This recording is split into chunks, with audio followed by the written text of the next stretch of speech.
En la cena de mi fiesta de 23 años, mi madre sirvió vino envenenado. Ella no sabía que yo había descubierto su plan.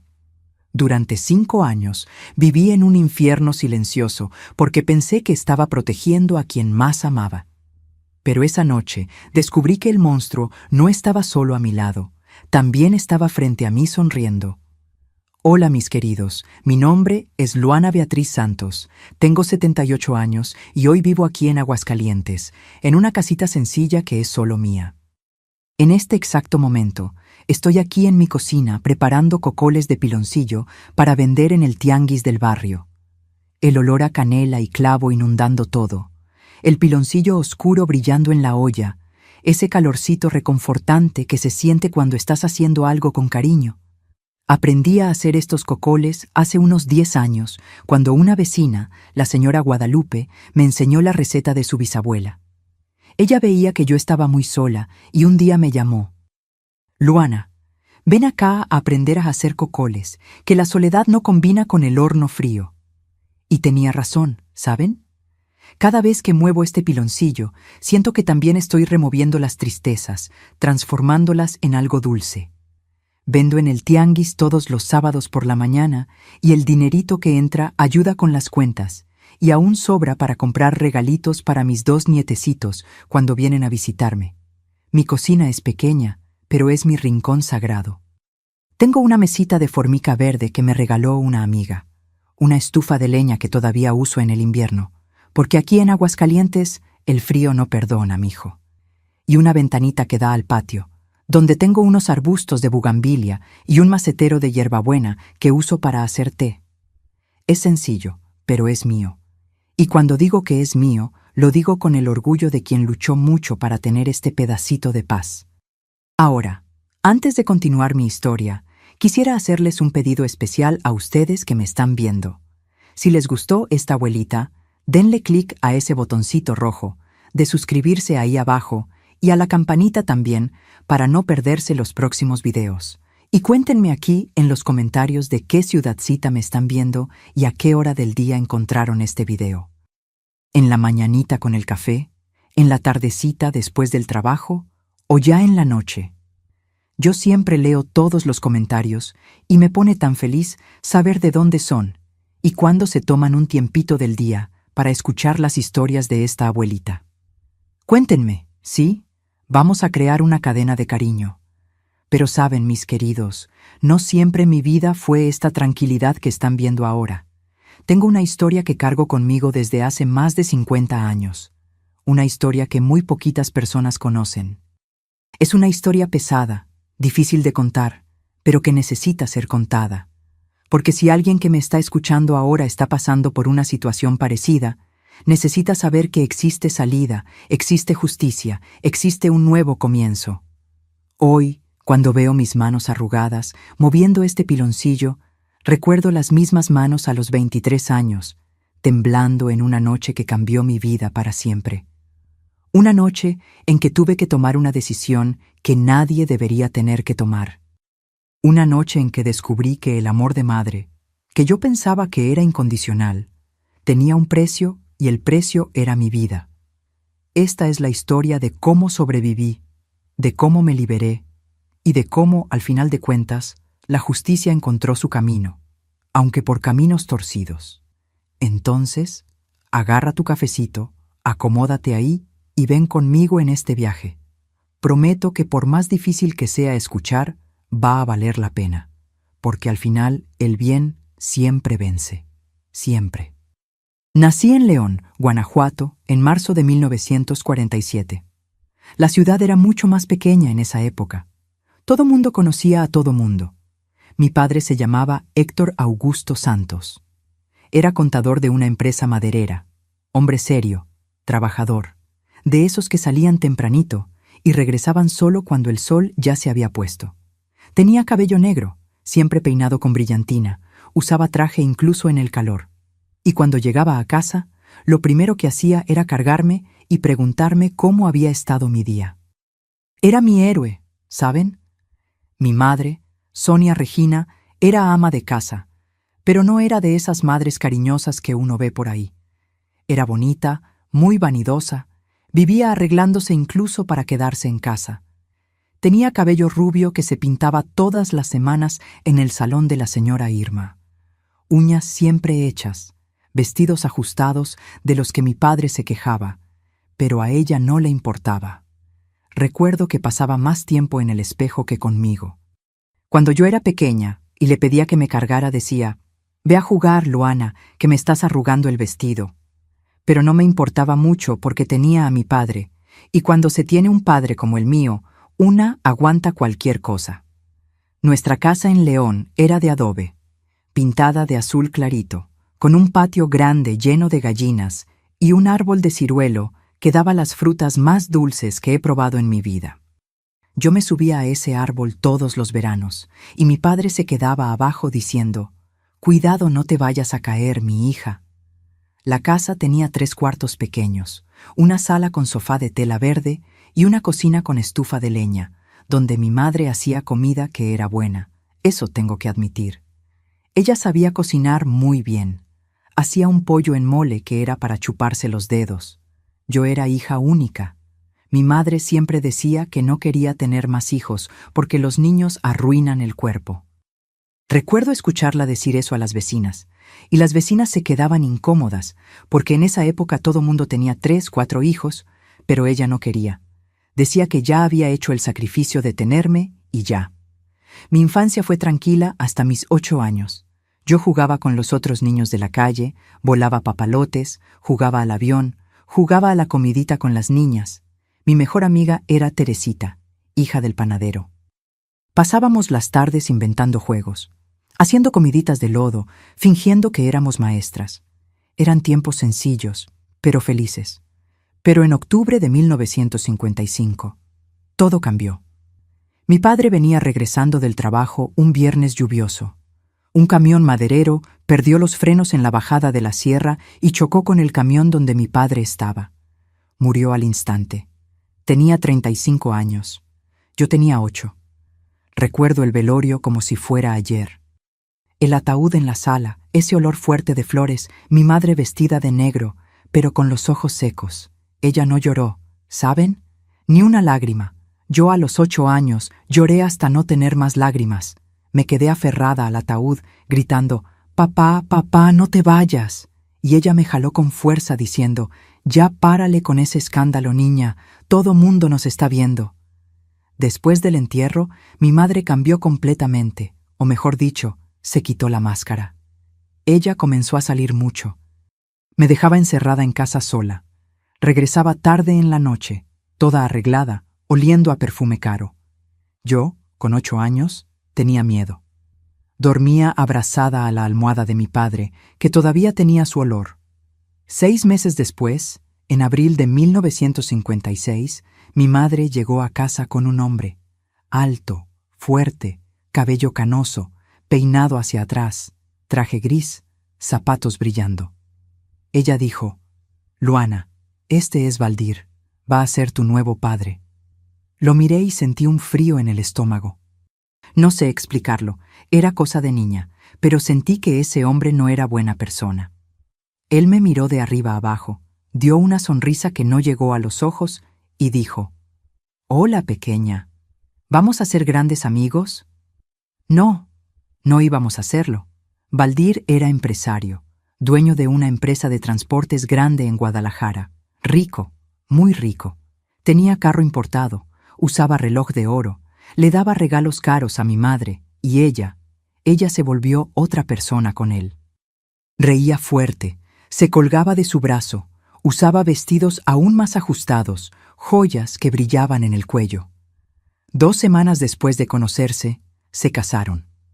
Yo ni siquiera fui consultada, solo me vistieron de blanco y me pusieron en la iglesia. Poco después de la boda, nos mudamos de León a Guadalajara. Dejé mi casa, mis amigos, mi escuela, la tumba de mi padre. Recuerdo mirar por la ventana del carro cuando salimos de la ciudad, viendo todo hacerse pequeño y sintiendo que estaba dejando atrás la última parte de mi padre que todavía existía. En Guadalajara fuimos a vivir en un fraccionamiento cerrado, en una casa enorme de 2 pisos, con alberca, jardín, empleadas. Para quien veía de afuera era el paraíso, pero para mí era una jaula de oro, y yo todavía ni sabía cuánto esa jaula iba a apretar. Los primeros años en Guadalajara fueron extraños, pero soportables. Yo tenía 8 años cuando llegamos, y Valdir mantenía cierta distancia de mí. Era educado, pero frío. Nunca intentó ser un padre de verdad. Solo me daba dinero, compraba cosas caras, pero no conversaba conmigo. Y yo lo prefería así. Mi madre vivía ocupada con fiestas, salón de belleza, viajes. Yo me quedaba sola en esa casa enorme, estudiando en una escuela particular donde no conocía a nadie. Crecí ahí en esa casa silenciosa y fría, aún con tanto lujo. Cumplí 10, 11, 12 años. Entré en la adolescencia callada, tímida, con pocos amigos. Mi madre no se preocupaba por mí. A veces pasaba días sin verme bien. Solo preguntaba si estaba estudiando. Valdir también me ignoraba hasta que cumplí 18 años. Fue en marzo de 1965. En la noche de mi cumpleaños no hubo fiesta, no hubo pastel. Mi madre había viajado a la Ciudad de México a hacer compras con las amigas. Valdir estaba en casa. Yo cené sola en la cocina. Después me fui a mi cuarto a estudiar. Estaba en el primer año de enfermería. Tenía clase al día siguiente. Era casi medianoche cuando escuché golpes en la puerta de mi cuarto. «Luana, ¿puedo entrar?» Era su voz. Sentí algo extraño, pero abrí la puerta. Él entró, cerró la puerta detrás de él y la cerró con seguro. Mi corazón comenzó a latir fuerte. «Feliz cumpleaños», dijo acercándose. Tenía olor a whisky en el aliento.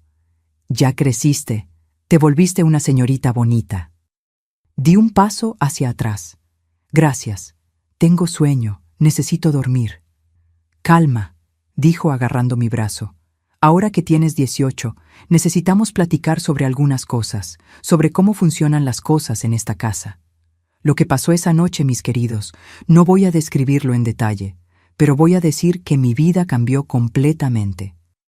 Valdir dejó claro que de ahí en adelante yo tenía una deuda con él, que todo lo que tenía, comida, casa, universidad, era porque él lo permitía y que si le contaba algo a alguien, especialmente a mi madre, le iba a hacer daño a ella. «Tu madre no te va a creer de todas formas», dijo. «Ella me ama y tú, bueno, tú eres solo un peso que ella carga». Me quedé paralizada, sola en esa casa, sin nadie que me defendiera. Y él comenzó a venir a mi cuarto todos los viernes de madrugada, cuando regresaba tarde del trabajo. Decía que era nuestro horario especial. Yo lloraba, le suplicaba que parara, pero él se reía. «No hagas escándalo, Luana. No quieres que le haga nada a tu madre, ¿verdad?» Y yo me tragaba el llanto, porque por más que mi madre nunca me hubiera amado bien, era mi madre, y no quería que nada malo le pasara. Comencé a tener pesadillas, adelgacé. Mis calificaciones en la universidad se desplomaron. Andaba por la casa como un fantasma, evitando cruzarme con él, evitando hasta mirar en su dirección. ¿Mi madre se daba cuenta? Claro que se daba cuenta, pero ella pensaba que yo era rebelde, que era malcriada. «Deja de poner esa cara fea, Luana. Valdir te da todo. Deberías estar agradecida». ¿Agradecida? Esa palabra me daba náuseas.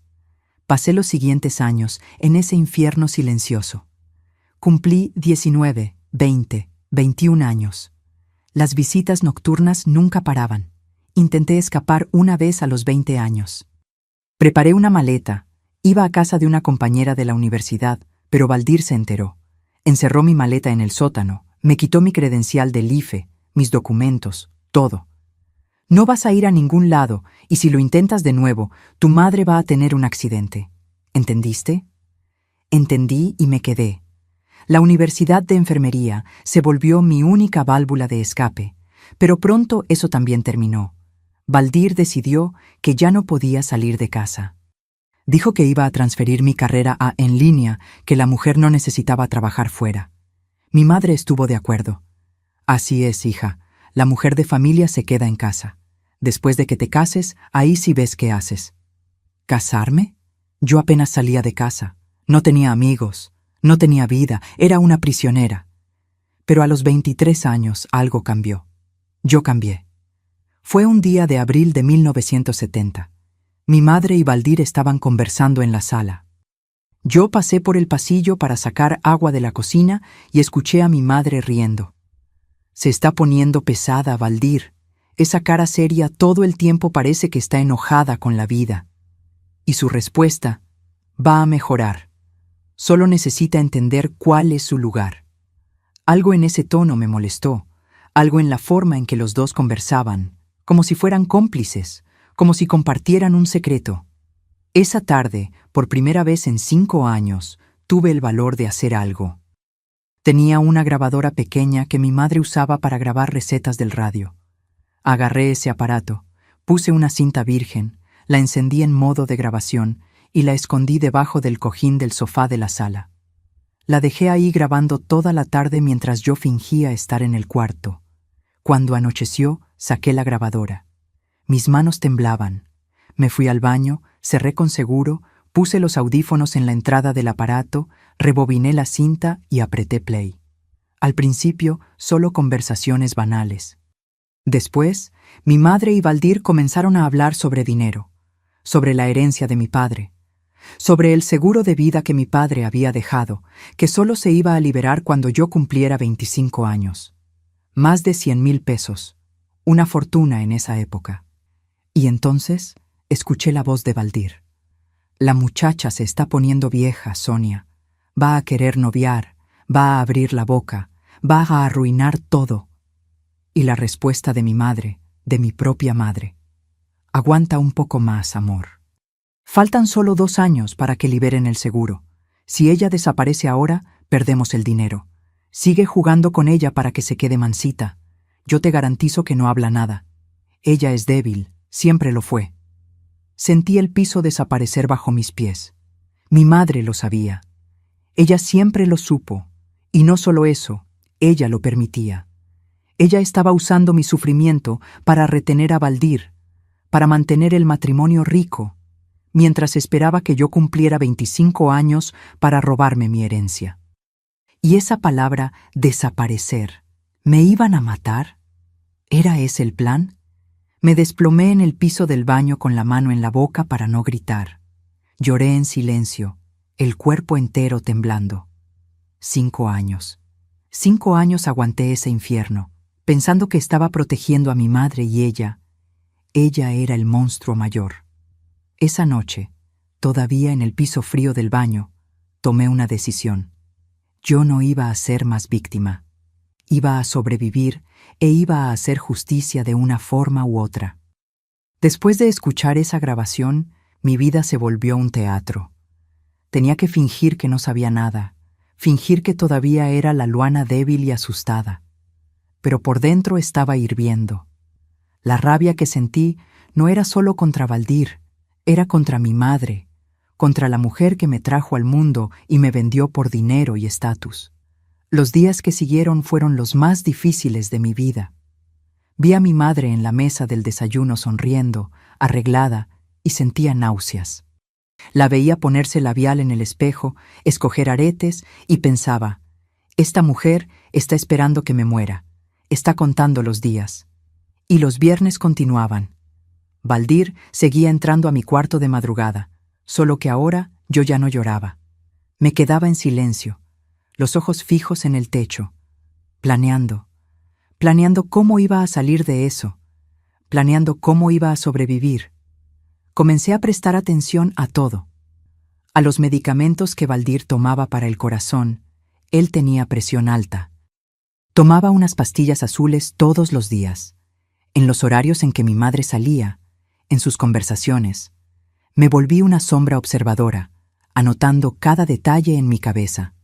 Fue en mayo, una tarde de sábado, que noté algo extraño. Mi madre estaba en la cocina, pensando que yo estaba durmiendo, pero había bajado silenciosamente a sacar agua y la vi con un molcajete de piedra en la mano, triturando algo. Escondida detrás de la puerta, observé. Ella agarró 3, 4 pastillas azules, los medicamentos de Valdir, y comenzó a machacar con fuerza. El polvo blanco caía en el molcajete.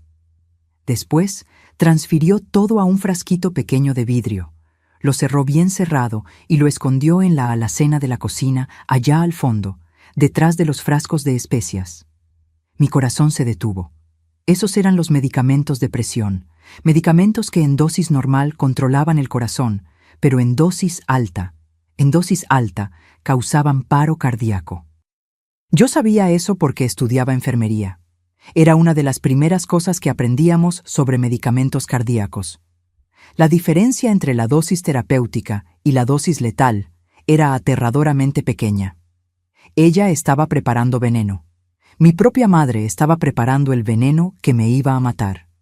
Regresé a mi cuarto en silencio, me acosté en la cama y me quedé mirando el techo por horas. No podía procesar. Una cosa era escuchar en una grabación. Otra cosa era ver con los propios ojos, ver a tu madre, la mujer que te dio la luz, preparando meticulosamente tu muerte. Las semanas fueron pasando y yo vivía en un estado constante de terror. Cada comida era una tortura. ¿Sería hoy? ¿Habría puesto en el jugo, en la comida, en el café? Comencé a comer cada vez menos, adelgacé aún más. Mi madre se dio cuenta e hizo un comentario. ¿Te volviste anoréxica ahora, Luana? Come bien, niña, te estás poniendo fea. ¿Fea? Como si la apariencia importara cuando estás esperando ser asesinada. En junio de 1970, intenté una vez más pedir ayuda. Tenía una profesora en la universidad, la señora Carmen, que siempre fue amable conmigo.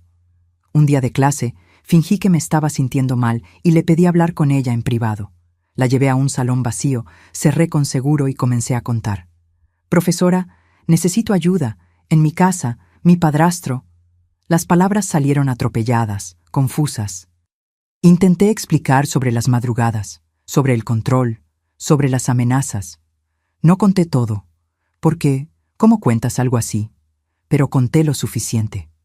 La profesora Carmen se puso pálida, me abrazó fuerte, dijo que me iba a ayudar, que iba a llamar a las autoridades, que no estaba sola. Por primera vez en años sentí esperanza real de que eso iba a terminar. Pero al día siguiente, la profesora Carmen no estaba en la universidad. Pregunté a la secretaria que dijo que había sido transferida urgentemente a otra unidad. Nadie sabía decir a dónde. Nadie tenía su teléfono. Era como si simplemente hubiera desaparecido. Y ese viernes, Valdir entró a mi cuarto diferente, más violento, más agresivo. Él sabía, no sé cómo. Tal vez la universidad le llamó, tal vez alguien le contó, pero sabía que había intentado hablar. ¿Intentaste hacer tu graciosada de nuevo?, susurró en mi oído, sujetándome con fuerza. ¿Intentaste perjudicarme? ¿Crees que alguien te va a creer? ¿Una niña malcriada quejándose del padrastro que paga todo para ella? Esa noche pensé que iba a morir, no por el veneno, sino por su violencia. Me quedé 2 días encerrada en el cuarto después de eso, sin poder salir, sin poder comer. Todo mi cuerpo dolía, mi alma dolía más todavía. Mi madre tocó la puerta el segundo día. «Luana, deja el drama, baja a cenar. Todo mundo está preocupado». ¿Preocupado? ¡Qué chiste! La mujer que estaba preparando mi asesinato estaba preocupada por mí. Fue en ese momento, acostada en esa cama, el cuerpo lastimado y el alma destrozada, que algo cambió dentro de mí. La Luana asustada murió.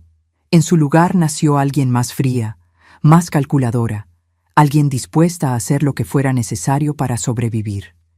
Comencé a observar todo con otros ojos, cada movimiento de ellos, cada palabra, cada mirada intercambiada. Noté que mi madre y Valdir tenían una rutina. Todos los jueves por la mañana, ella iba al salón de belleza. Se quedaba ahí por horas. Valdir iba a la oficina y regresaba solo en la tarde. La casa quedaba vacía, solo con la empleada, que se quedaba en el fondo lavando ropa. En uno de esos jueves de julio, bajé a la cocina, fui a la alacena, saqué todos los frascos de especias y ahí estaba el frasquito con el polvo blanco. Lo agarré, lo sostuve en la mano. Era ligero, tan ligero y tan mortal. Miré ese polvo y pensé, Esto es mi sentencia de muerte, pero no tiene que ser. Puse el frasquito de vuelta en el lugar exacto donde estaba. Acomodé los frascos de especias de la misma forma. Nadie podía saber que había descubierto, pero ahora yo sabía dónde estaba. Y cuando mi madre decidiera usar, bueno, yo iba a estar preparada. Los meses fueron pasando en una lentitud agonizante. Agosto, septiembre. Cada día era una eternidad. Yo vivía en estado de alerta constante. Miraba cada vaso de jugo, cada plato de comida, cada taza de café, buscando alguna señal, algún brillo extraño, alguna textura diferente. A veces no comía en todo el día por miedo. Mi madre se quejaba. ¿Estás a dieta ahora? ¿Quieres volverte anoréxica? Y Valdir estaba más violento. Los viernes se volvieron pesadillas peores. Él estaba nervioso, lo notaba, impaciente.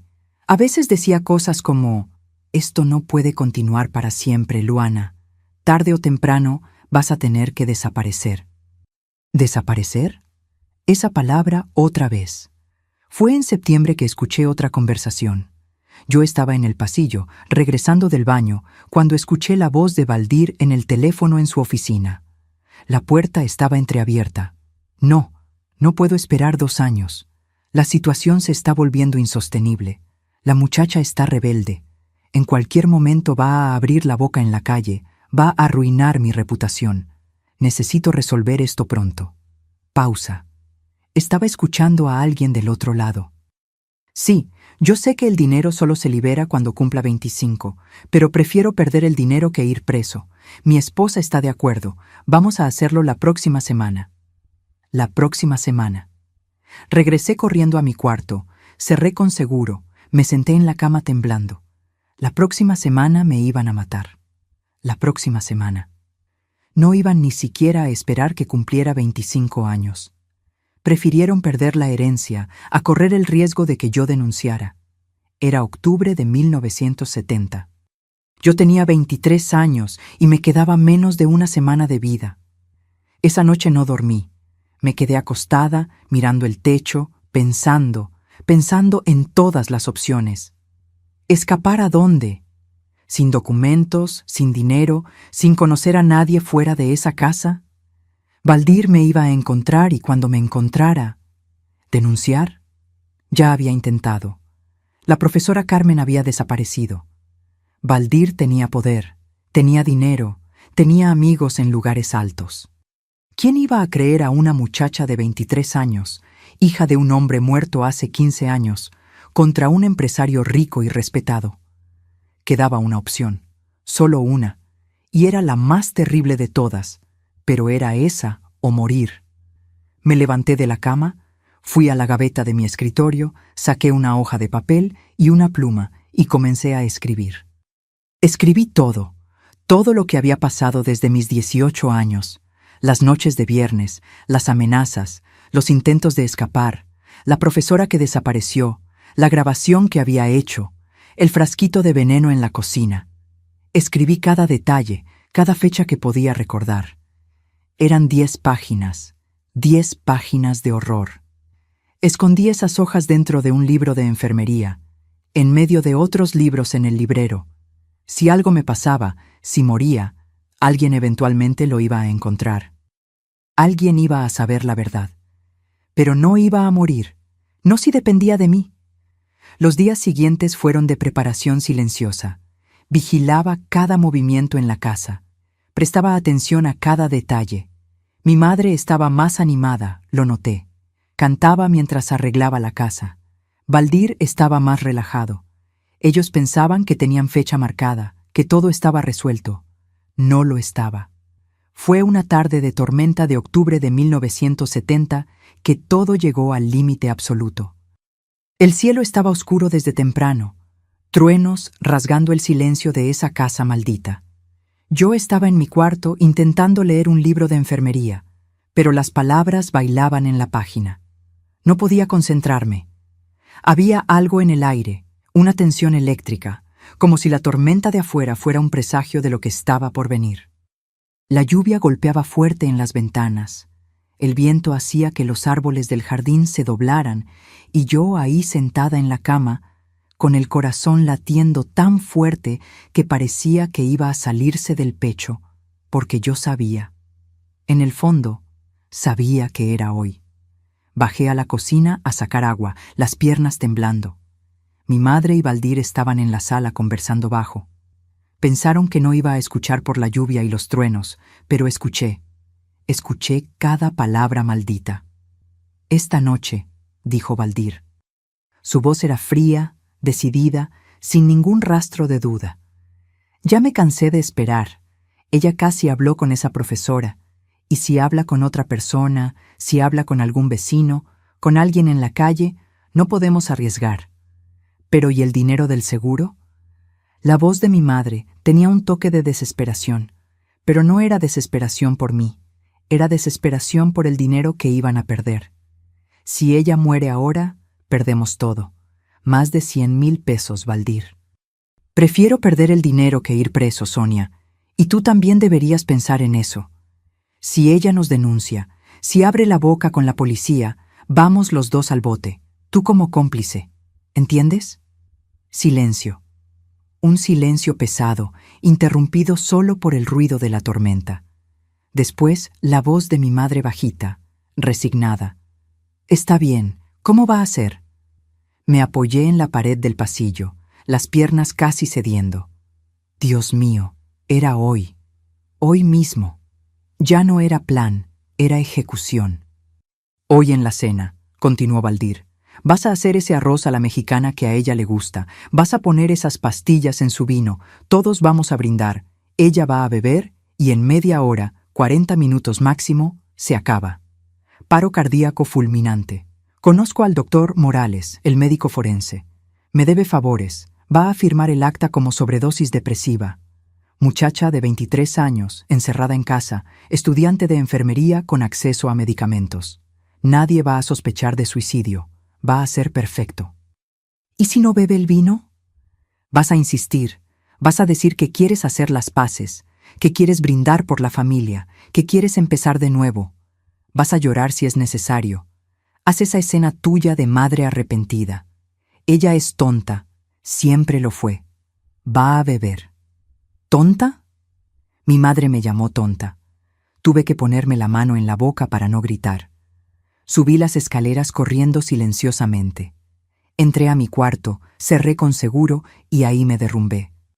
Caí al piso y lloré como nunca había llorado antes. Lloré por la niña de 8 años que perdió a su padre y nunca más supo lo que era amor verdadero. Lloré por la adolescente que fue traicionada por su propia madre, vendida como mercancía. Lloré por la mujer de 23 años que nunca vivió de verdad, que nunca conoció lo que era libertad, amor, paz. Lloré hasta no tener más lágrimas, hasta que mi cuerpo estaba exhausto de tanto sollozar. Y entonces, en medio del llanto, en el fondo del pozo más oscuro, algo pasó. Una claridad vino cristalina, definitiva, helada. Yo no iba a morir esa noche. No les iba a dar ese gusto. No iba a dejar que borraran mi existencia como si nunca hubiera importado. Dejé de llorar. De repente, así, sequé las lágrimas con el dorso de la mano. Me levanté del piso, fui al baño, me lavé la cara con agua helada. Me miré en el espejo. La persona que me miraba de vuelta ya no era la Luana asustada. Era alguien nuevo, alguien con ojos fríos, ojos de quien acababa de tomar la decisión más importante y más terrible de su vida. Si mi madre iba a servir veneno para mí, entonces ella iba a probar de su propia medicina. Literalmente, no era asesinato, era legítima defensa, era supervivencia. O yo o ella y yo me elegí a mí. El resto de la tarde pasó en una velocidad extraña. Cada minuto parecía una eternidad y al mismo tiempo volaba. Yo andaba por la casa como un fantasma, observando todo. Mi madre en la cocina, preparando el arroz a la mexicana con una sonrisa en la cara. Valdir en la oficina haciendo llamadas. Los dos preparando mi asesinato con la naturalidad de quien planea una cena común. A las 6 de la tarde me fui a mi cuarto, me bañé, me puse ropa sencilla, no me arreglé. ¿Para qué? ¿Para quién? Solo me amarré el cabello en una cola de caballo y me quedé mirando por la ventana la tormenta afuera. Los relámpagos iluminaban el cielo oscuro, los truenos hacían temblar la casa. Era como si el universo supiera que algo terrible iba a pasar. A las 7 de la noche escuché a mi madre llamándome. Luana, la cena. Su voz estaba alegre, demasiado falsa. Bajé las escaleras despacio. Cada escalón una decisión. A cada paso tenía la oportunidad de desistir, de intentar otra cosa, de escapar. ¿Pero a dónde? No tenía a dónde ir, no tenía a nadie, era esto o nada. Llegué al comedor, la mesa estaba puesta, mantel blanco, platos de porcelana, cubiertos de plata. En el centro una fuente humeante con arroz a la mexicana y 3 copas de vino tinto. 2 copas eran iguales. La tercera, la que estaba frente a mí, tenía un pequeño rayón en la base, imperceptible para quien no estuviera buscando. Pero yo estaba y lo vi. Esa era la copa envenenada. «Hola, hija», dijo mi madre con una sonrisa enorme, falsa, teatral. «Hice arroz a la mexicana hoy, como a ti te gusta, con azafrán y especias, y aparté un vino especial para que brindemos». «¿Brindar por qué?», pregunté, sentándome despacio en la silla. Mi voz salió firme, más firme de lo que esperaba. «¿Por la familia?», dijo, sentándose también. Baldir ya estaba sentado leyendo el periódico, fingiendo desinterés. «Sé que hemos estado algo distantes últimamente, pero quiero hacer las paces. Quiero empezar de nuevo. Somos familia, ¿no? Es todo lo que tenemos. Familia, la palabra más hipócrita que he escuchado en mi vida». Observé las copas mientras mi madre servía el arroz. La copa rayada estaba frente a mí. Calculé cada segundo, cada movimiento que tendría que hacer. Baldir sirvió el arroz para todos. Mi madre se sentó, los 3 ahí, en una escena que parecía de película de suspenso, solo que era real, dolorosamente real.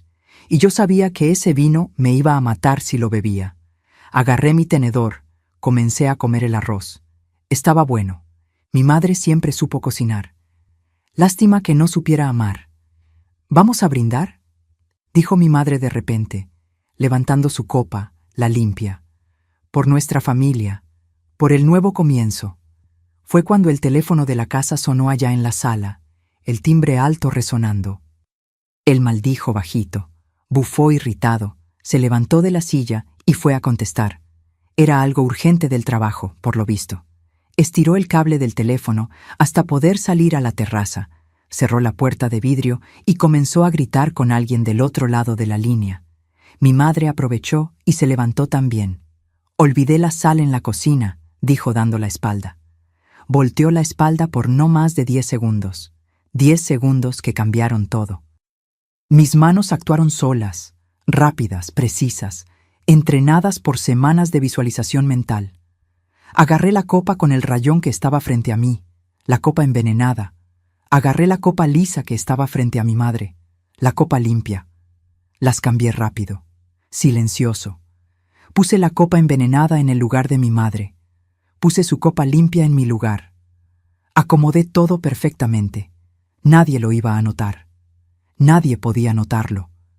Volví a comer el arroz como si nada hubiera pasado. Mi corazón latía tan fuerte que estaba segura de que lo iban a escuchar, pero mantuve la cara seria, la mano firme. Mi madre regresó con la sal, la puso en la mesa, se sentó. Baldir regresó de la terraza, todavía refunfuñando sobre algo del trabajo. Se sentó también, agarró el tenedor y siguió comiendo. Nadie se dio cuenta de nada, nadie vio, nadie sabía que el destino acababa de ser reescrito. «Entonces», dijo mi madre, agarrando su copa, la copa que ahora contenía la muerte que ella misma preparó. «¿Vamos a brindar?». Agarré mi copa, la limpia, la segura. La levanté, mirando directo a sus ojos. Mis ojos secos, fríos, llenos de una calma mortal. «Por la justicia, mamá». Ella frunció el ceño por un segundo, sin entender el tono de mi voz, sin entender por qué dije justicia y no familia.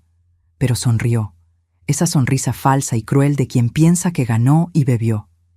Bebió el vino todo de un trago, con placer, con satisfacción, pensando que estaba bebiendo su victoria, el asesinato perfecto de la hija inconveniente.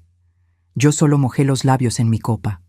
Valdir bebió la mitad de la suya, distraído con los pensamientos sobre el trabajo. Y entonces esperamos. Comencé a comer el arroz. Cada bocado era mecánico. No sentía sabor de nada. Solo esperaba. Contaba mentalmente, segundo por segundo. 5 minutos pasaron.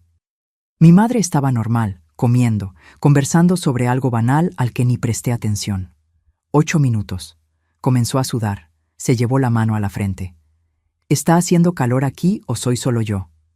¿Eres solo tú?, dijo Valdir, apenas mirándola, concentrado en el plato. 10 minutos. Mi madre soltó el tenedor. Se pasó la mano por la cara. Me estoy sintiendo extraña. Debe ser la bebida, dijo Valdir. Bebiste muy rápido. 12 minutos. Se llevó la mano al pecho. Sus ojos se abrieron como platos. Comenzó a respirar rápido, jadeante. Valdir, mi corazón. La voz salió débil, ahogada, aterrorizada. Él la miró irritado. Ya deja el drama, Sonia. Siempre haces eso. Andas inventando enfermedades. Pero no era drama. Era la muerte tocando a la puerta. Intentó levantarse y las piernas no la sostuvieron. Cayó de la silla. El cuerpo golpeó el piso con un golpe seco, terrible. La copa de vino rodó por el piso, derramando las últimas gotas rojas. Comenzó a temblar, convulsionar, a echar espuma por la boca.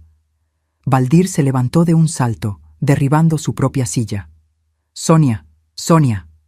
Se arrodilló a su lado, aterrorizado, sin entender lo que estaba pasando. Yo me quedé sentada, quieta, fría, viendo. Mi madre me miró del piso, los ojos desorbitados, llenos de terror, y vi el momento exacto. Vi cuando entendió, cuando se dio cuenta de que había bebido su propio veneno, que la hija tonta había volteado el juego, que había sido más lista. Vi el horror en sus ojos, el horror de darse cuenta de que iba a morir por su propia mano. Me levanté despacio, caminé hasta donde estaba, me arrodillé a su lado mientras Valdir gritaba en el teléfono pidiendo ambulancia. Acerqué mi boca al oído de mi madre moribunda y susurré solo para que ella escuchara. Te vi poner el polvo. Solo te devolví el regalo. Intentó hablar. La boca se abrió, intentó formar palabras, pero no salió sonido, solo un gorgoteo horrible. Sus manos se contrajeron, intentando agarrarme, pero no tenían fuerza. Y entonces sus ojos dejaron de moverse.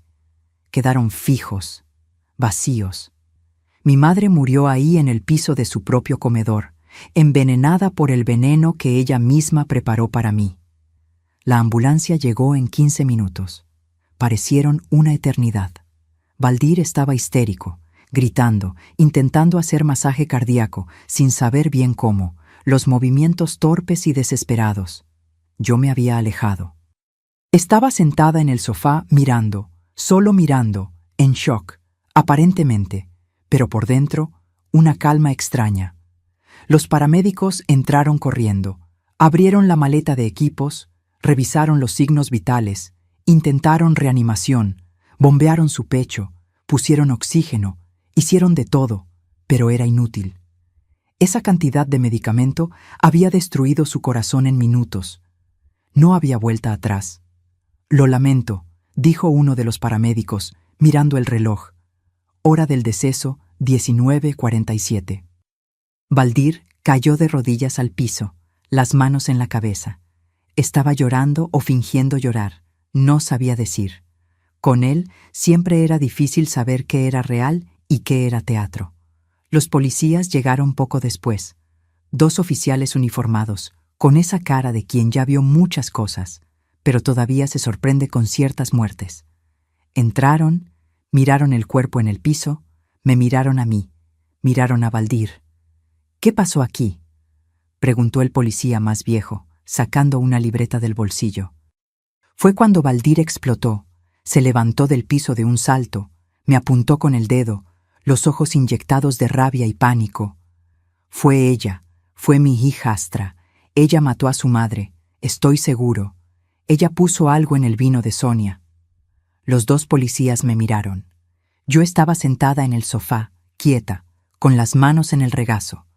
Tranquila, demasiado tranquila para alguien que acababa de perder a su madre.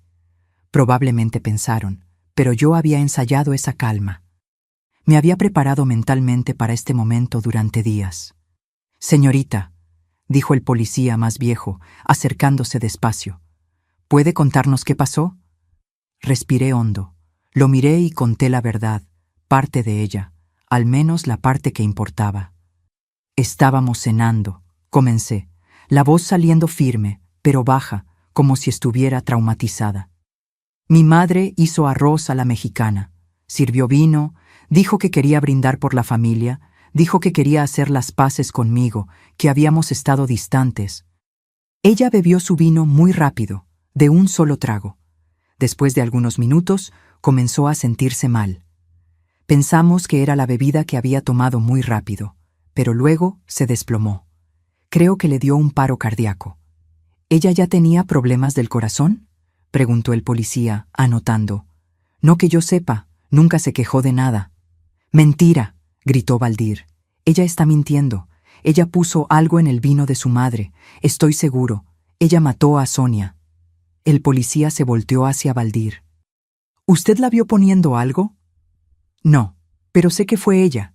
¿Quién más sería?» «¿Tiene alguna prueba?» Valdir abrió la boca, la cerró. No tenía prueba de nada, porque no había nada que probar. La copa envenenada había sido preparada por ellos mismos. Fue cuando llegó la peritaje. 2 peritos con maletas y equipos comenzaron a examinar todo. Fotografiaron el cuerpo, fotografiaron la mesa del comedor, fotografiaron las copas, recogieron las copas de vino en bolsas plásticas de evidencia, recogieron los platos, los cubiertos y entonces fueron a la cocina. Vi cuando uno de ellos abrió la alacena, sacó los frascos de especias y encontró un frasquito pequeño de vidrio con un polvo blanco dentro. «Encontré algo aquí», llamó al otro perito. «Parece medicamento triturado». Trajeron el frasquito a la sala. Se lo mostraron a los policías. «¿De qué es esto?», preguntó el policía, mirándome a mí y después a Valdir. Valdir palideció, se puso blanco como papel. Vi la sangre huir de su cara. Me levanté despacio del sofá, caminé hasta donde estaban y dije con voz firme, clara: «Es medicina para el corazón. Las pastillas que él toma». Apunté a Valdir. «Él tiene presión alta. Toma pastillas azules todos los días. Esas son las pastillas trituradas». Silencio. Un silencio pesado, sofocante. «Mi madre estaba preparando eso», continué. Metí la mano en el bolsillo del pantalón y saqué la grabadora portátil, el pequeño aparato que tenía la grabación. Grabé una conversación de ellos hace algunas semanas. Estaban planeando hacerme daño. Voy a entregarles esta cinta a la policía, si quieren escucharla. Valdir intentó abalanzarse sobre mí, pero los 2 policías lo sujetaron por los brazos. «No puedes probar nada. Ese audio es falso, fue manipulado, es montaje». «¿Podemos hacer peritaje técnico?», dijo el policía tomando la grabadora de mi mano con cuidado. «Si es auténtico, va a aparecer y si fue manipulado, también va a aparecer». Pusieron el audio para reproducirlo ahí mismo en la grabadora en volumen alto. Todo mundo escuchó. Los policías, los peritos, Valdir, que intentaba debatirse. La voz de mi madre cristalina, clara. «Aguanta un poco más, amor.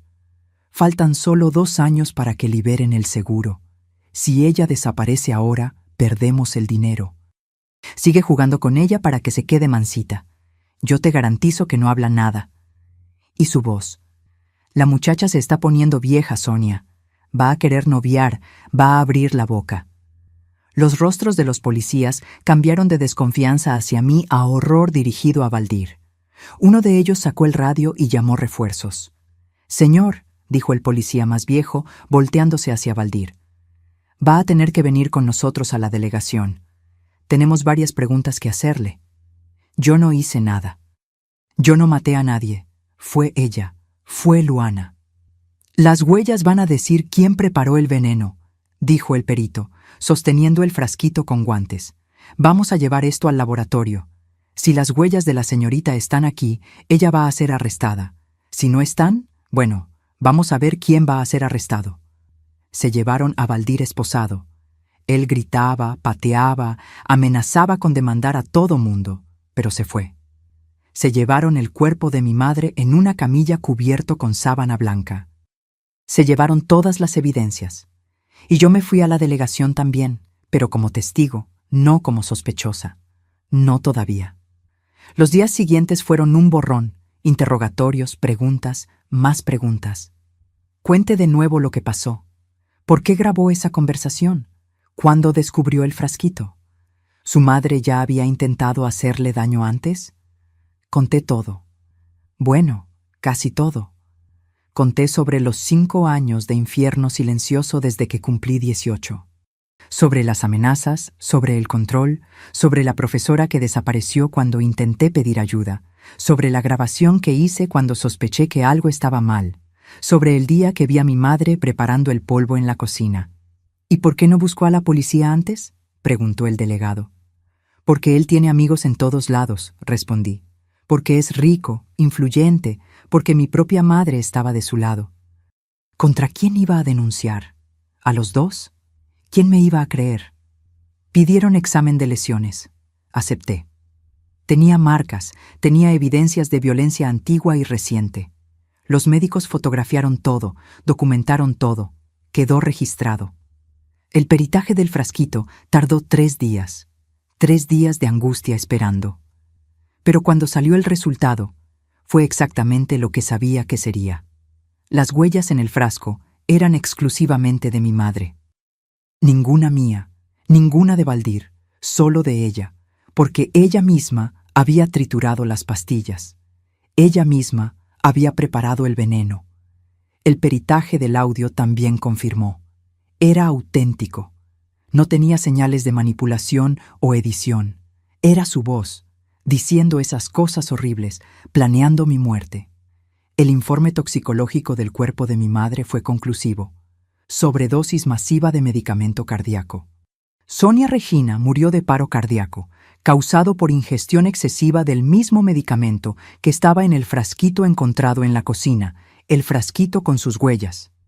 ¿Y sobre la muerte de su madre?, preguntó el delegado en una de las últimas sesiones de interrogatorio. ¿Cómo cree que pasó? Lo miré a los ojos, lo miré firme, directo. Mi madre preparó veneno para matarme, lo puso en el vino que planeaba servirme, pero ella bebió el vino equivocado. Tal vez fue remordimiento de último momento y decidió suicidarse. Tal vez cambió las copas sin querer y se confundió. Tal vez fue Dios haciendo justicia. No lo sé. Lo que sé es que las huellas en el frasco son de ella. El veneno fue preparado por ella y ella murió por el veneno que ella misma hizo. Yo no la maté. Fue su propia maldad la que la mató. No era mentira. No, técnicamente. Las huellas eran de ella. Ella preparó el veneno. Ella murió por su veneno. Yo solo redirigí el destino. Valdir fue arrestado preventivamente. Las acusaciones eran graves: amenazas, privación ilegal de la libertad, coerción, abuso y complicidad en intento de asesinato. El audio que grabé fue la prueba principal. Intentó alegar inocencia, intentó decir que todo era mentira que yo había inventado, pero no había forma de negar su propia voz. No había forma de explicar el frasquito de veneno en la cocina. No había forma de justificar mi examen de lesiones. El juicio pasó 8 meses después, en junio de 1971. Valdir fue condenado, no recuerdo exactamente cuántos años. Creo que fueron 15, tal vez 18 años de prisión. Sé que fue suficiente para que nunca más me tocara. Sobre la muerte de mi madre, el caso fue archivado como suicidio. La propia víctima preparó el veneno. La propia víctima ingirió el veneno. Las únicas huellas eran de ella. Suicidio por remordimiento, concluyó el juez, o accidente fatal durante intento de asesinato de su propia hija. De cualquier forma, muerte por sus propias manos. Fui inocentada de cualquier crimen. La casa en Guadalajara, los bienes, el dinero, todo quedó en investigación durante meses. Pero al final, con la muerte de mi madre y el arresto de Valdir como criminal condenado, yo era la única heredera legal. La casa enorme en el fraccionamiento cerrado, los carros, las joyas, las cuentas bancarias, todo. Y claro, el seguro de vida de mi padre, que se liberó automáticamente cuando cumplí 25 años en 1972. Pero ¿saben qué hice, mis queridos? Vendí todo. Cada mueble, cada cuadro, cada joya, cada pedazo de esa vida maldita. No quería nada que me recordara a ellos, nada de esa casa, nada de ese dinero sucio. Agarré solo lo suficiente para terminar mi carrera de enfermería y empezar de nuevo en otro lugar. El resto lo doné. Lo doné a instituciones de caridad, a refugios de mujeres víctimas de violencia, a orfanatos, que ese dinero hiciera bien a alguien, ya que solo me había hecho mal a mí. Y entonces me fui de Guadalajara. Tomé un camión una mañana de agosto de 1971, con apenas una maleta y un corazón determinado a nunca más mirar atrás. Me fui a Aguascalientes, una ciudad más pequeña, más tranquila, en el centro de México, un lugar donde nadie me conocía, donde nadie sabía de la muchacha de 23 años que había sobrevivido a la madre que intentó matarla. Compré una casita sencilla de adobe, con patio pequeño, muy lejos de ese fraccionamiento de lujo, y juré para mí misma que nunca más iba a dejar que nadie me controlara, nunca más iba a ser víctima, nunca más iba a tener miedo. La libertad, mis queridos, no tiene precio. Y yo había pagado el precio más alto posible por ella. Hoy, mis queridos, como dije al principio, vivo aquí en Aguascalientes, en una paz que nunca imaginé que fuera posible. Mi casita pequeña, mi cocina con olor a cocoles de piloncillo, mi patio con bugambilias. Es poco, pero es mío, es conquistado, es libre. Trabajé como enfermera durante muchos años. Me gradué en 1972, un año después de esa noche terrible, y trabajé en hospitales, centros de salud, cuidando gente. Siempre me gustó cuidar. Creo que después de tanto ser lastimada, quería curar a otros. Quería que mi historia de dolor se transformara en sanación para otras personas. Trabajé hasta jubilarme a los 65 años. Fueron 40 años de profesión, 40 años ayudando a personas, 40 años haciendo diferencia. Me casé una vez, sí. Conocí a Ademir en 1975, en un centro de salud donde yo trabajaba. Él era camionero, había ido a hacerse un examen de rutina. Hombre sencillo, piel morena de tanto sol de la carretera, manos callosas de tanto manejar. Nada de lujo, nada de riqueza, nada de promesas grandiosas. Pero era honesto, era gentil, era bueno. Me tomó más de un año aceptar salir con él. Tenía miedo, ¿saben? Miedo de los hombres, miedo de entregarme, miedo de sufrir de nuevo. Pero él fue paciente, respetó mi tiempo, respetó mi espacio, respetó mis cicatrices, las visibles y las invisibles. Vivimos 30 años juntos. 30 años de paz, de respeto, de compañerismo verdadero. Él falleció de cáncer en 2005, y cuando se fue, lloré de verdad. No como lloré por mi padre. Lloré diferente. Lloré por perder a alguien que me hizo creer que el amor verdadero existe, que los hombres buenos existen, que la felicidad es posible después del infierno. Él me dejó 2 hijos maravillosos. Miguel, que nació en 1977, y Fernanda, que nació en 1980. Y ellos me dieron 2 nietecitos, que son la luz de mi vida. Arturo de 7 años e Isabela de 5. Mi rutina hoy es sencilla y repetitiva, pero es mía. Despierto temprano a las 6 de la mañana. Hago mi café bien calentito con leche, como el pan con mantequilla casera que la vecina doña Lourdes hace y cambia conmigo por cocoles de piloncillo. Después voy a la cocina a preparar los cocoles. Es un trabajito que me da alegría, ¿saben? Cada cocol que hago es hecho con cariño, con atención, con amor. Los clientes ya me conocen. Algunos hasta me llaman Doña Luana de la Felicidad, porque dicen que mis cocoles traen suerte, que quien los come se queda de buen humor todo el día. Los sábados voy al tianguis del barrio bien tempranito, a las 7 de la mañana. Armo mi puestecito de madera, pongo un mantel de encaje blanco que me regaló la señora Guadalupe y expongo mis cocoles en canastas forradas con servilletas de colores. Vendo todo siempre. El dinerito que entra es poco, unos 200, 300 pesos por sábado. Pero es digno, es honesto, es mío. Y sobra para comprar regalitos para los nietos cuando vienen a visitarme los domingos.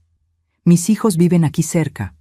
Miguel vive en Querétaro, trabaja en una empresa de logística.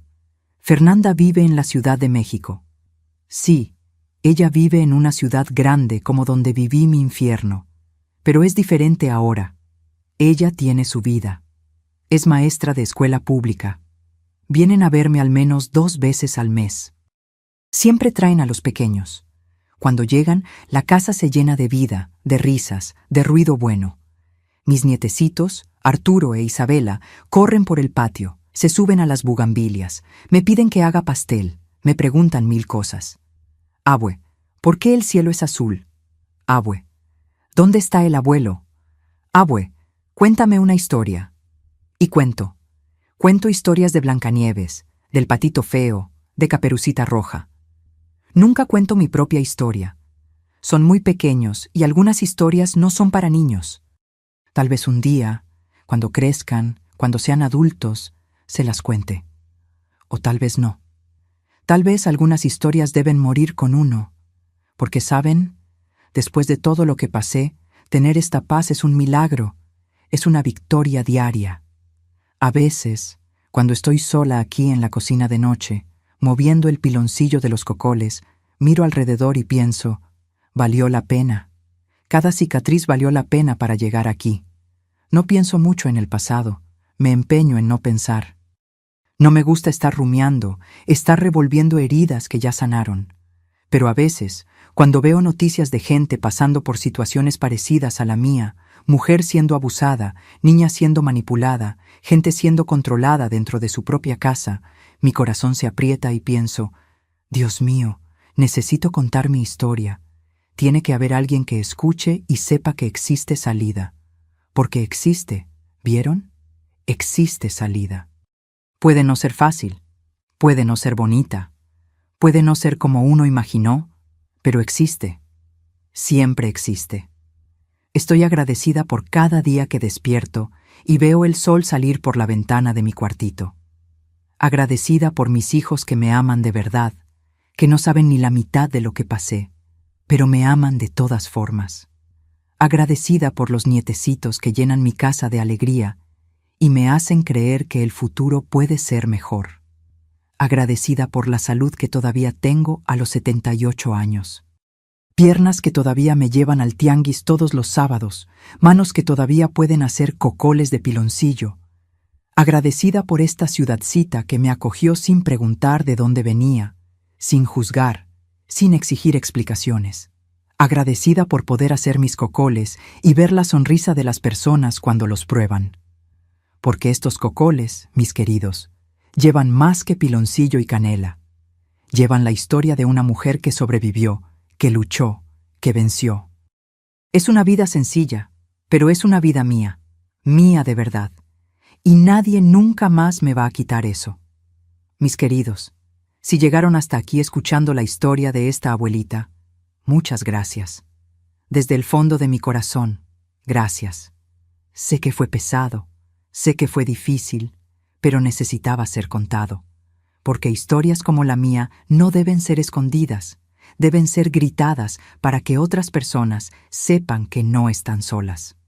Y si tú que me estás escuchando ahora estás pasando por algo parecido, si hay alguien en tu casa que te lastima, que te controla, que te amenaza, que usa tu amor en tu contra, por favor, escúchame. No estás sola, no estás loca, no mereces eso. Nunca lo mereciste. Muchas veces el monstruo no está en la calle, escondido en la oscuridad, está dentro de casa, se sienta en la mesa de la cena contigo, usa la cara de quien debería protegerte. Y eso, mis queridos, es la peor traición de todas. Porque cuando la violencia viene de quien amas, de quien confías, ya no sabes en